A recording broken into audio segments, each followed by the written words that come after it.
Hey guys, what's going on?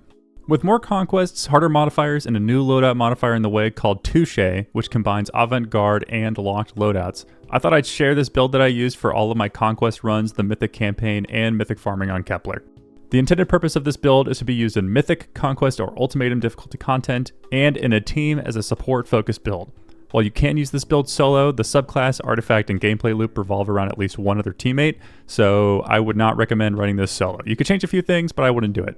You could also use this in raids or dungeons, but there are much more optimal setups for those, and I would use those instead of this. But if you have nothing at all, you could use this.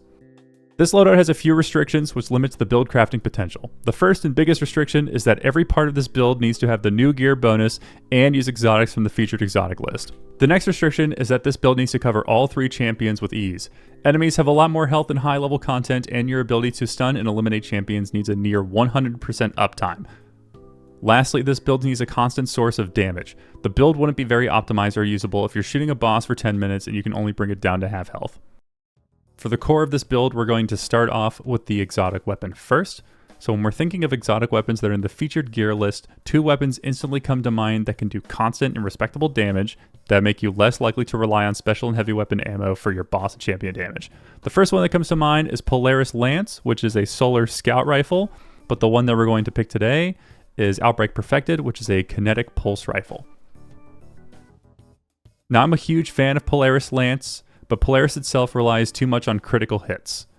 And when you're up against an enemy like an Overload Minotaur or a Wyvern, those crits aren't as easily accessible, and you could be using any other weapon instead. Also, this build is based around a team setting, and Polaris doesn't scale with multiple teammates quite like Outbreak Perfected does. Outbreak's nanites will still appear on kills, precision hits, and just constant damage. When you add other teammates using Outbreak, the nanites will stack faster. The nanites can also proc the artifact mod Radiant Shrapnel for extra damage. Outbreak Perfected also has high super gains from its constant and kinetic damage. Lastly, when paired with the tech set armor bonus, Outbreak Perfected can pierce any shield type with a low amount of hits, and it does more damage to anti-barrier shields as well. To match Outbreak, we need a featured Warlock armor piece that adds to the damage, and the new exotic Eunoia instantly comes to mind. Eunoia improves your Hellion, adding additional shrapnel and an optimal range to play around for extra ad clear. This fits perfectly with a Conquest and Mythic difficulty gameplay support loop, which is based around constantly dishing out a respectable amount of damage to enemies. The stuns from constant ignitions also help in disrupting combatants. To round out this build, we need to cover all 3 champion types. This build is meant to be universal and used in all content. So we've already got anti-barrier with our Outbreak Perfected. So the next one we need to be able to stop unstoppable champions and overload champions. So when it comes to your unstoppable champions, Return Memory comes to mind. This is a solar rocket sidearm from the Crucible. I hate Crucible as much as the next guy, so if you don't have this, you could use Agape or the new solar shotgun hand cannon. But I would not recommend that. I would say use Return Memory. You could rely on the Scorches from your snaps and from your Hellion, but I would always have the unstoppable weapon when there are unstops in the activity. And lastly, we need Overload, and there are no Overload weapons that can be in your heavy slot, but the Boomslang 4FR linear fusion rifle has jolting feedback in the 4th column, and Jolt stuns Overload champions.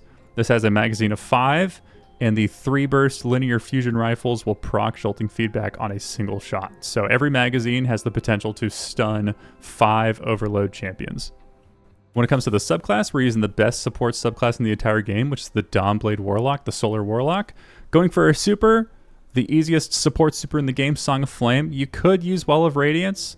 I would not use Well of Radiance right now. I think Song of Flame has much more team potential. While you can benefit your entire team with Well, you can apply Radiant with your snaps from Song of Flame. You give your teammates more ability regen, you give them a little bit of damage resistance, and this is a lot more clutch if you need to revive or get out of a sticky situation. It is much easier to use your Song of Flame to become near unkillable with your 90% damage resistance. For our abilities, we are using Phoenix Dive. You could replace this with Healing Rift. With the updates coming out to the Warlock buffs, Empowering Rift is an option. I wouldn't recommend it, but either Healing or Phoenix Dive. I use Phoenix Dive for more aggressive gameplay, and it is up more often than sitting in a Rift. Use your glide of preference. I prefer strafe glide, but a lot of people prefer burst, so you could use burst. Never use balanced. For our melee, we're going to use Incinerator Snap. You could use Celestial Fire. However, I think Incinerator Snap is better. I think it's more aggressive, and we want to get in an aggressive playstyle with this build. We don't want to be too aggressive, but Incinerator Snap is just more, it's more skilled, and it allows for a better gameplay loop than sitting in a rift and using Celestial Fire. You'll see in the gameplay footage of what I mean, of how with the proper team, you can be in the enemy's faces and still play your life and play conservatively. For our grenade, we're using a healing grenade because we want, we have constant damage with Outbreak Perfected in our Hellion. So a healing grenade to heal our allies or heal ourselves is always nice to have. For our aspects, we're running Hellion, which gives you the little solar buddy, which is needed because of our exotic armor. So you absolutely have to run Hellion. It's just going to give you more damage over time, more scorch, and it is perfect ad clear that we need for the build. The next aspect we're going to use is Touch of Flame. You could replace this with, I wouldn't use Heat Rises with this build. You could use Icarus Dash if you're an Icarus Dash enjoyer, because when you throw your grenades to your teammates, it will not give them Restoration ×2. But when you throw it on yourself, it gives you Restoration ×2, which is perfect for applying Restoration to yourself and then getting a bit more aggressive with enemies while you're constantly regenerating your health. So it gives you the potential to run up and make a play or shoot enemies that might be shooting you back while you are healing with Restoration ×2 rather than just the ×1. For our fragments, we have Ember of Singeing. Your class ability recharges faster when you scorch targets. We are constantly scorching targets with our Hellion. Therefore, as long as you hit an enemy with your Hellion, you will get your Phoenix Dive back. So this is just a constant loop of use Phoenix Dive, heal allies, get Hellion, scorch targets, get it back.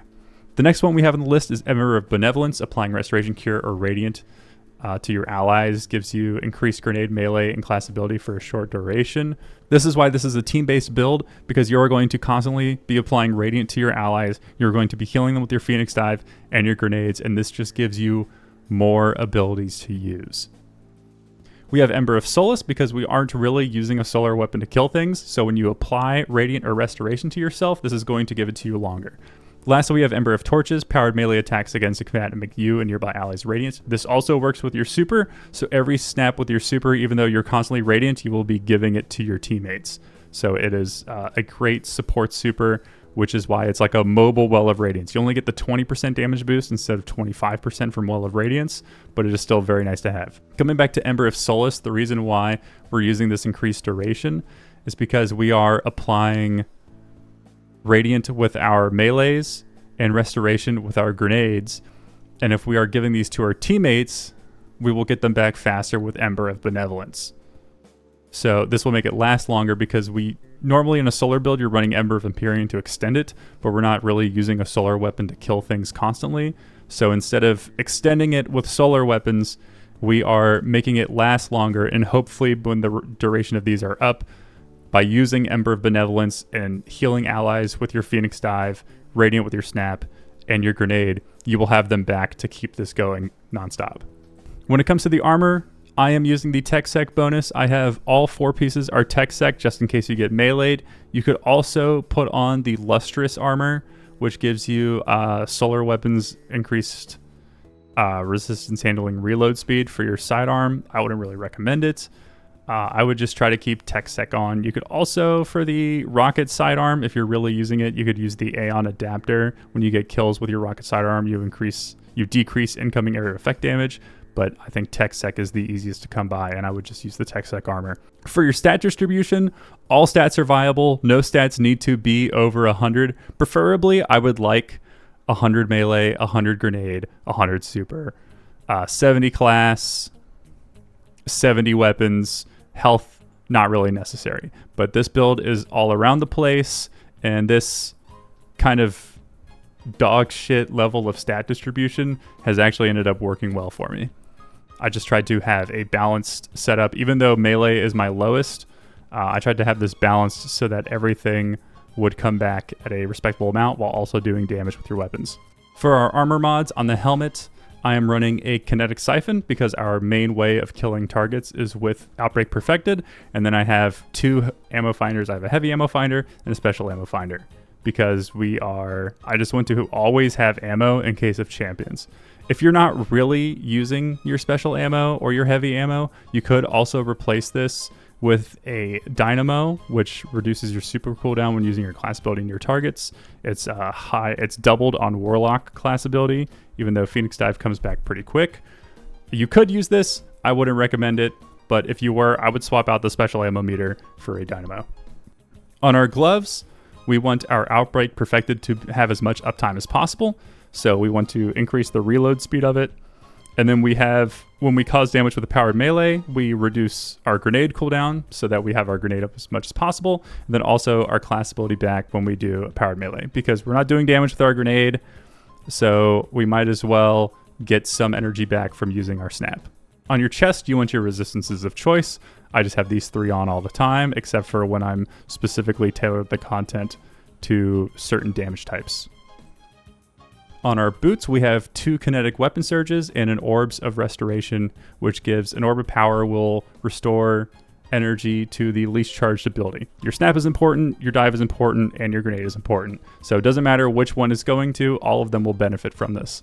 And lastly, on our class item, we have a distribution mod, which gives all abilities cooldown when you use your class ability, which we'll be using all the time, so it keeps your abilities up even more. We have a time dilation to make our surges last longer. And then lastly, I put a bomber on just to make sure we have the healing grenade up. You could also swap the bomber for a proximity ward if you feel like you need it. This is a get out of jail free card where you perform a finisher and you get a big overshield just to guarantee that you will not die, and you can just chain finishers this way. You could also put on a powerful attraction to pick up orbs, but I wouldn't recommend it. I would either keep a bomber on or an outreach on. Lastly, in our artifact, we are running the unstoppable anti-barrier and overloads on all these weapons. We have Diviner's Discount, even though we aren't using any scav mods. Your teammates might give Woven Mail, so Tightly Woven is here. Otherwise, nothing else in this column really matters. In the third column, we want Elemental Benevolence, granting allies an elemental buff gives class ability energy, which we're doing with Radiant, Restoration, and Cure. So that's even more for your Hellion. Reciprocal Draw if you're using the Rocket Sidearm, so rapid non-sidearm final blows grant sidearms a period of increased damage. This will just make your Rocket Sidearm hit even stronger. On the bottom two, we have Refresh Threads. When you pick up a subclass element, you gain ability to your least charged ability. And then Elemental Coalescence, when you defeat a target, it has a chance to create the elemental pickup. So this will just give you more This will just give you more fire sprites. The fire sprites already give you grenade energy. They'll give you energy in your least charged ability. And then when you get kills, you have a chance to make them. And then we have Shoulder to Shoulder, dealing sustained precision damage against combatants while near 2 or more allies grant you damage resistance. This is a team-focused build, so you should be getting precision hits near your teammates all the time. If you're not using the sidearm, I would replace Reciprocal Draw with Elemental Daze, which gives a bonus effect when stunning champions. Lastly, in the fifth column, we're using Radiant Shrapnel because we'll be Radiant at least 90% of the time. When you deal sustained weapon damage while Radiant or defeating Scorched combatants with a weapon, it causes the target to release solar projectiles that deal damage and Scorch on impact. And your nanites can proc this. And then the last perk we have is Shield Crush. We will constantly be Radiant, which will make our grenade recharge faster. It can't do more damage, but this is more healing grenades to throw to yourself and your teammates and keep them alive. And if anybody on your team is giving you Woven Mail or Void Overshields, you will have more melees. So if they're doing that, that will benefit you as well. So for the gameplay footage for this, this is all pre-recorded stuff. I was doing the final conquest with some clanmates, and we had an Arc Hunter and a Solar Titan. We didn't pre-plan our builds beforehand. We just kind of ran straight into it. And so I'm just going to be commenting over it, showing how I best use this build and how we play around as a team, because it's not live commentary. I also swapped out the Solar Sidearm for the Solstice Submachine Gun that has Demolition and Burning Ambition on it, because there are no unstops and there are a ton of overloads. So if you don't know how overloads work, when you stun them, they'll start regenerating their health before they're unstunned unless you shoot them with overload weapons. It's more noticeable the higher level the content is. So if you just keep shooting them with overload weapons, they'll never regen any health. So if you're ever like, why are my overloads, like I can't stun them but they're regenerating their health, because you need to keep shooting them with overload weapons. It's not really shown or described well anywhere. In this gameplay footage, you can just kind of see how aggressive that we're playing.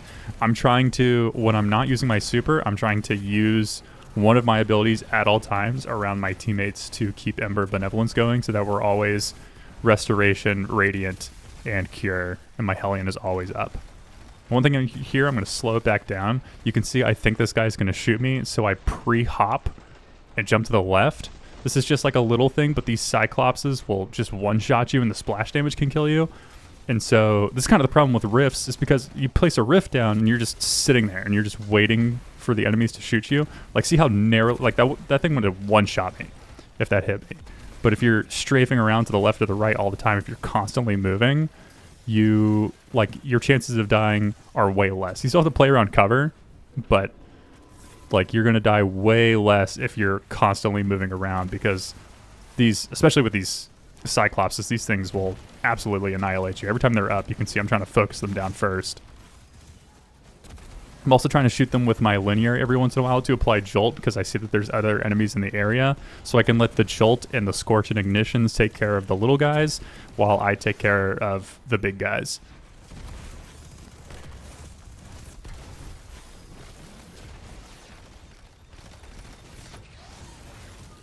I accidentally only applied 2 shots of my burst right there, so it didn't apply the Jolt. And I had assumed that my teammates were here with me. And this is, I didn't realize they were working on overloads, and I was working on the barriers. So I think the overloads are definitely like the bigger target here. And I just left this footage in to show that mistakes can be made. And after they took down the actual threat, which were the overload champions, we all came up and teamed up here and worked together to take out the barriers, and how quickly 3 teammates working together can eliminate all the targets.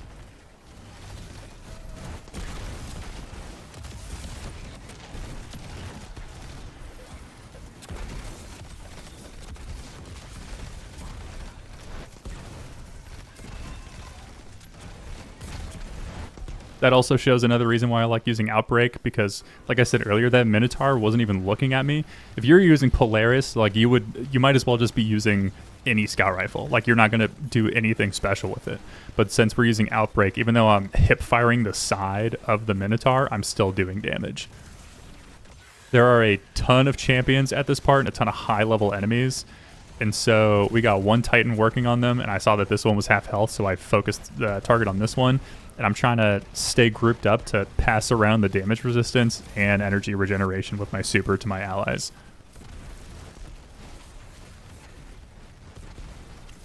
See, even though the super's gone, we've got grenades, we've got Phoenix dives, Ember of Benevolence is going on, we're dealing 20% more damage with Radiant.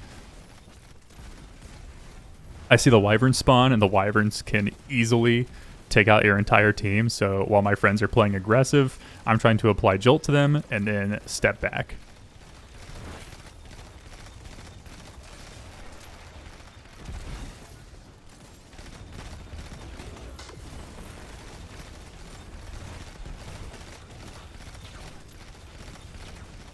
Teammate comes over, so I cure them.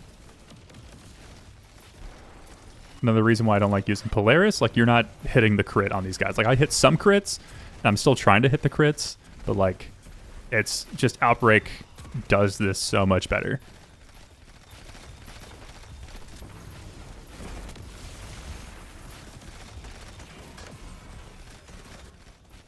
See how we're constantly strafing left and right? My teammates instinctively do it too. This way that we're just avoiding. You saw we avoided some Wyvern Fire. If you rewind it, you'll see how we're kind of strafing around their shots. If you're up close, you're going to take all 5 shots at once. Think of it like a hip fire choir of 1. Like, you kind of want to play at a sweet spot where you only take like 1 of the 5 shots.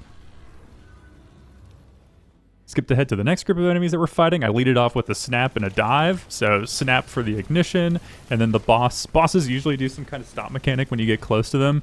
And so by preemptively doing the Phoenix dive, that way I'll take the stomp damage, but I'll hit the ground and heal myself as soon as I hit the ground. Skipped all that fighting. Now we're shooting the boss.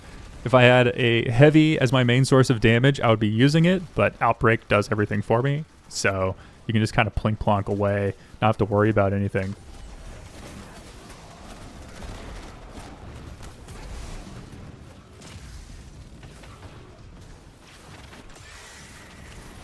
when you use Song of Flame, it's optimal for boss damage and stuff like that to just snap and not shoot your birds.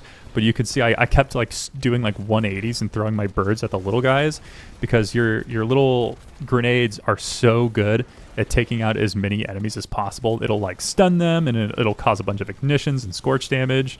And so when I know we can kill bosses, like throwing those birds at the groups of enemies is a great way to use your super, and you'll make more orbs. And another thing that's going to happen here is the suck from the servitor can kill you. So watch this. My teammate backs up. He's taken 1 tick of damage. It'll kill him in 3 ticks. You saw it took away 1/3 of his health, immediately went to 2/3, so he had 1/3 left. And as he's preemptively backing away, I am throwing that grenade because I know he's going to need it. And it's not coordinated. It's not anything. It's just we know how to play the game. You saw it again. He got close for his hammer or something.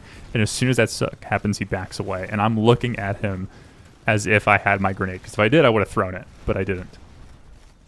But now I do, so I throw it at my teammates to make sure that we're all topped up and keeping Ember of Benevolence going.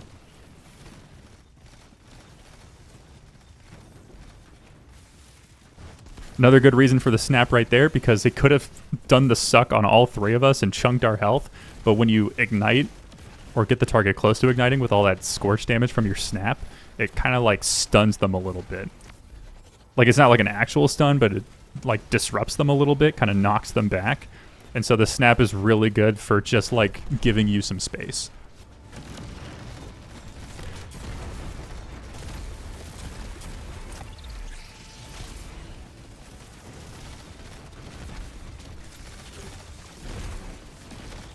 And then I'm going to fast forward this footage right here because we're just playing plonk and shooting the boss for a while. It doesn't take that long, but you know, boss has a lot of health.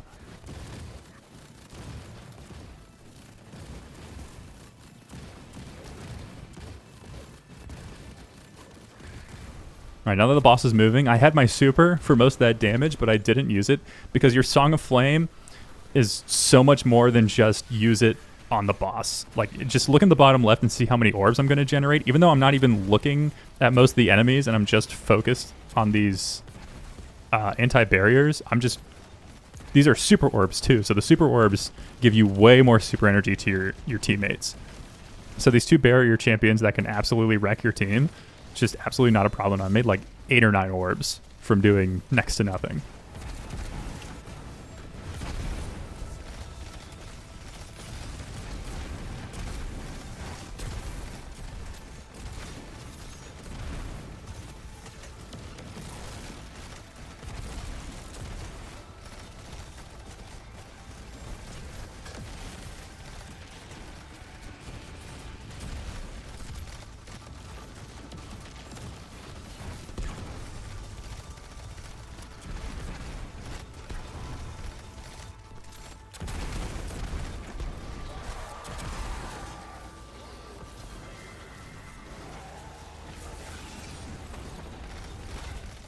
Now that we're fighting the Vex boss, it's going to spawn a ton of Vex, 2 overloads, and a Wyvern that will teleport and rush you. So we're trying to focus we can play around the Wyvern. The Minotaurs are the most annoying, so you can see we're kind of giving ourselves some space. Whoever's got the Wyvern on them is kind of running off, and then the other 2 are working on the Minotaurs.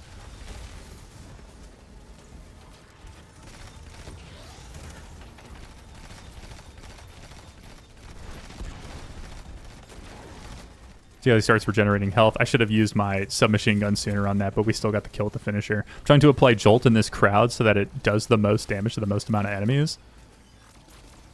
Unfortunately, I could not hit the overload with it.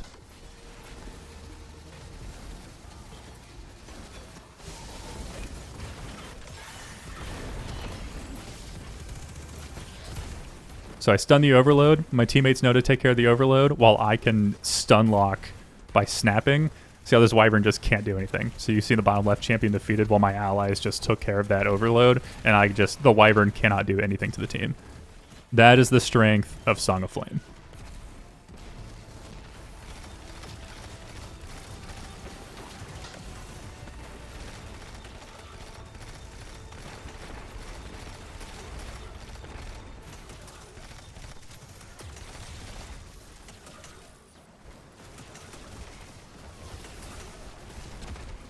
More enemies are spawning now that he's at a quarter health. No champions though, so I'm trying to apply the jolt to the middle of the crowd. And we can get a bit more aggressive, picking up all these super orbs because they absolutely chunk your super up. And then I start backing away after I get the orbs.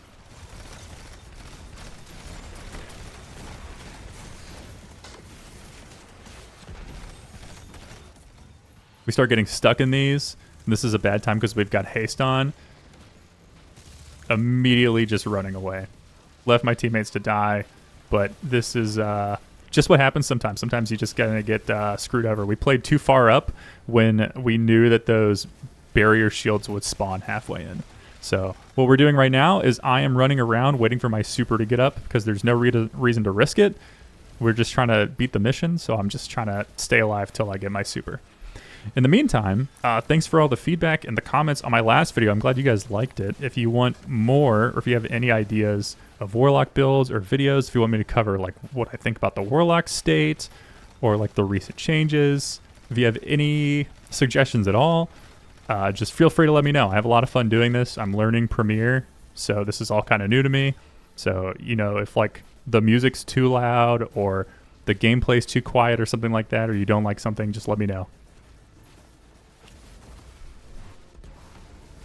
Got my super. I'm pretty much unkillable, so now I can revive my teammates.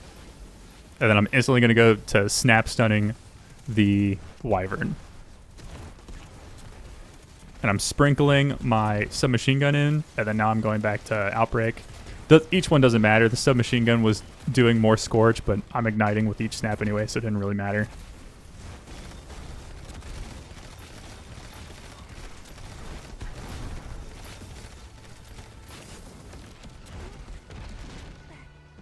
Sometimes you get melted, but I think it was worth it. But you can see, like, I died in one shot because the boss hit me, and then the wyvern hit me with a full blast. Just because we were so close to killing it, I thought I could stun it with the snap, but I wasn't fast enough.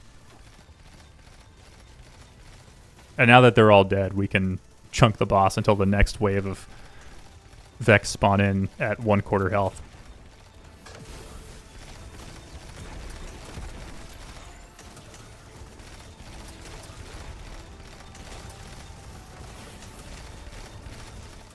If they even spawn in. Oh, they do spawn in. Okay. It's usually good to assume that enemies will spawn in at 1/4, half, and 3/4 health. The higher the difficulty of the content, the more ad spawns and more ads there will be. So it's just kind of like second nature to be like, okay, we've shot the boss for a while and we haven't shot any little guys. They're going to come back. But anyways, them's the build. I hope you like it for your Mythic and your Conquests. And if you ever end up doing the Avant-Garde or Touche modifier coming out, and I hope it works well for you. Thanks for watching.